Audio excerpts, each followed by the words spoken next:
राज्य में हीन राजनीति करुछि बीजेपी। सोमवार सरसरा गाँव में घटी हत्याकांड को नहीं बीजेपी आरोप प्रतिक्रिया रखी बीजेडी।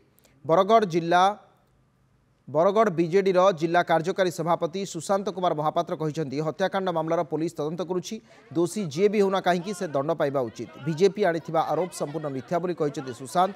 हारिबा भୟରେ बीजेपी एभली हीन राजनीति करुछि। एभली हिंसाकांड बीजेडी काम नुहे बरं बीजेपी काम बोली पालटा अभियोग करिसेंती बीजेडी नेता सुशांत कुमार महापात्र कहते बीजेडी एक शांतिप्रिय दल एवं आमे हिंसारे विश्वास करूना। एभली हत्याकांड को बीजेडी निंदा करुछे। हीन राजनीति करवाटा बहुत खराब कथा है। हारबार भय से बिलबिले गलान से विभिन्न आरोप प्रत्यारोप करुचे।